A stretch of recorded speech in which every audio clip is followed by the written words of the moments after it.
നമസ്കാരം, ഞാൻ മൃണാൾ. ഈ വലിയ ബിൽഡിങ്ങിനകത്ത് ഹെഡ്ജിൻ്റെ ഒരു കഫേ ഉണ്ട്. ഈ സ്റ്റോക്ക് മാർക്കറ്റ് അങ്ങനെ എന്തൊക്കെയോ പരിപാടിയാണ് ഹെഡ്ജ്. അതെനിക്ക് ഒരു പിടിയില്ല. രേഖാചിത്രം, ഈ സിനിമയുടെ ഡയറക്ടർ നമ്മുടെ ജോസിനാണ്. ഇവിടെ പോവാന്ന് പറഞ്ഞ് പിന്നെ ഒന്നും നോക്കാനില്ലല്ലോ. അങ്ങനെ നല്ല ഷെഫാ. ഷെഫിന് എനിക്ക് മുമ്പേ അറിയാം. ഇത് ഫ്രൈഡ് ആണോ അടിയിൽ?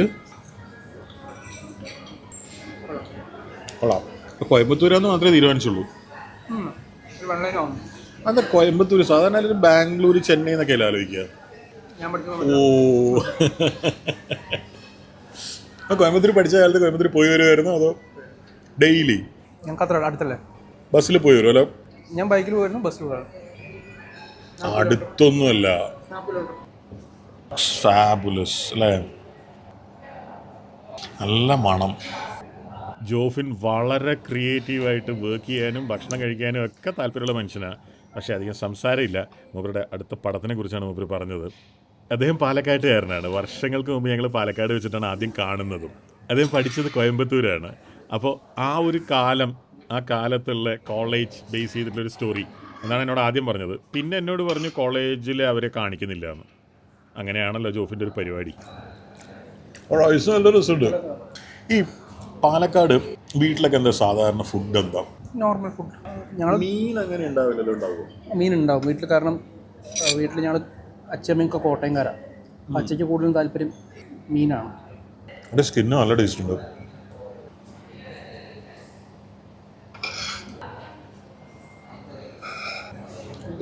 കൊള്ളാം. ആ ഓയിലും കൊള്ളാം, സോസും കൊള്ളാം, റൈസും കൊള്ളാം. റിയലി ഭക്ഷണത്തിന് ആത്മാവ് കൊണ്ട് ഇഷ്ടപ്പെടുന്ന ആൾക്കാരുടെ കൂടെ ഇരുന്നിട്ട് വേണം ഭക്ഷണം കഴിക്കാൻ. അല്ലാത്ത കമ്പനി ഭയങ്കര പാടാണ്. ജോഫിൻ പണ്ട് ടേസ്റ്റി സ്പോട്ട് എന്ന് പറയുന്നൊരു ആപ്പ് ഉണ്ടായിരുന്നു. അതൊരു വളരെ ജെന്യൂൻ ആയിട്ടുള്ളൊരു ഒരു അറ്റംപ്റ്റ് ആയിരുന്നു. പക്ഷെ അത് പിന്നെ എന്തോ ഡിസ്കണ്ടിന്യൂ ചെയ്തു. അതിന് വേണ്ടിയിട്ട് വരെ ജോഫിൻ പണിയെടുത്തിട്ടുണ്ട്. അത് നമ്മൾ ഐഡ്ലി കഫേയിൽ പോയില്ലേ, അത് കഴിഞ്ഞ് ഞാൻ ബാംഗ്ലൂർ പോയില്ലേ. ബാംഗ്ലൂർ പോയിട്ട് പല പുത്തം പുതിയ മറ്റേ ഇഡ്ഡലി ദോശ കടകളിലും പോകുമ്പോഴാണ് സത്യം പറഞ്ഞാൽ ഇത് ഐഡ്ലി കഫേക്കാർ എത്ര സിംപ്ലിഫൈഡ് ആയിട്ടാണ് ചെയ്യുന്നതെന്ന് മനസ്സിലാവുക. കോംപ്ലിക്കേഷൻസ് ഭയങ്കര കുറവല്ലേ.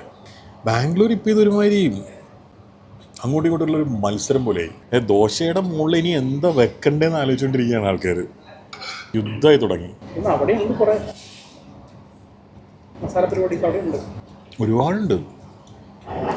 പക്ഷെ അങ്ങനെ നോക്കുമ്പോൾ ദോശയുടെ മുകളിൽ വെക്കാൻ പറ്റുന്ന എൻ്റെ അഭിപ്രായത്തിൽ ഏറ്റവും ബെസ്റ്റ് മട്ടനാണ്. ആ പിന്നെ വിജയലക്ഷ്മി അല്ലേ, ഇഡ്ലിയും മട്ടനും. ഞാൻ ആസിഫിനും കൂടി അവിടെ പോയിട്ടുണ്ട്. അവിടെ ആസിക്കും ചാക്കോച്ചനൊക്കെ സ്ഥിരം വരാറുണ്ട്. മസാല പോലെ ദോശയോ? സിമ്പിൾ സാധാ ദോശ. ജോഫിനെ കണ്ട ഭക്ഷണം ഇങ്ങനെ ഇഷ്ടമുള്ള ആളെന്ന് പറയില്ല കേട്ടോ. ഞാൻ ഭക്ഷണം കഴിക്കുന്നത് മാത്രമേ അല്ല, വളരെ കുറച്ച് സംസാരിക്കുള്ളൂ അല്ലേ. അപ്പനും അമ്മയും കോട്ടയംകാരെന്ന് പറയുമ്പോൾ അവരുടെ അപ്പനും അമ്മയാണോ അല്ല അവർ തന്നെയാണോ? അവർ ജനിച്ചും പഠിച്ചത് കോട്ടയത്താണ്. പക്ഷേ ഒരു ജോലിക്ക് വേണ്ടിയിട്ട് പാലക്കാട് വന്നു. 72 എന്ന് പറഞ്ഞത് എടുക്കരുത്. ഓൾറെഡി ചെറുതായിട്ട് ലഞ്ച് കഴിച്ചിട്ടാണ് വന്നത്. ഓ ആഹാ, ചോറും ഒന്നും കഴിച്ചിട്ടുണ്ട്. ഇയാളല്ലേ എന്നെ വിളിച്ചിട്ട് കഴിക്കാൻ പോകാന്ന് ലഞ്ച്.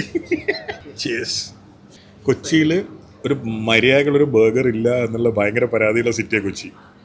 അത് ഇതിനെ പരിഹരിക്കാൻ പറ്റുമോ നോക്കട്ടെ. തിരക്കില്ല കേട്ടോ. അതിനൊരു സ്വീറ്റ്നെസ് ഉണ്ട്. അത് ബ്രെഡിനാണോ ഉള്ളത്? ബീഫ് സൂപ്പറാണ്. ആ സോസിൻ്റെ സ്വീറ്റ്നെസ് തകർപ്പേന ബർഗറിൻ്റെ കൂടെ. ഒന്നുകിൽ തിക്ക് കട്ട് ഫ്രൈസ് അല്ലെങ്കിൽ ഒന്നും വേണ്ട.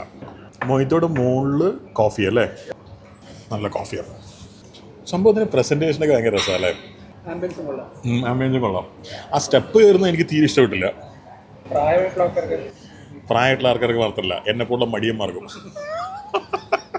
ഇപ്പം എൻ്റെ അച്ഛന് 70 വയസ്സിൽ കൂടുതൽ പ്രായമുണ്ട്. അച്ഛൻ സുഖമായിട്ട് കയറും, ഒരു പരാതിയില്ലാതെ ഹാപ്പി ആയിട്ട് കയറും. സ്റ്റെപ്പ് കയറണം എന്നുള്ളതുകൊണ്ട് പഴനി പോവാത്ത ആളാണ് ഞാൻ. കൊള്ളാമല്ലേ. ആ സോസ് ആ പിക്കിൾസിനെ, ബർഗറിലെ പിക്കിളിനെ മുകളിൽ ഓവർ ചെയ്യുന്നുണ്ട്. അതൊന്നും അവർ കറക്റ്റ് ചെയ്താൽ this can be the best burger in Kochi. ബീഫിൻ്റെ ഫാറ്റ് പിടിച്ചാൽ മതി. പോർക്കിൻ്റെ ഫാറ്റിനോട് വിരോധം ഉണ്ടെങ്കിൽ ബീഫിൻ്റെ ഫാറ്റ് പിടിച്ചാൽ മതി, വിരോധമൊന്നുമില്ല.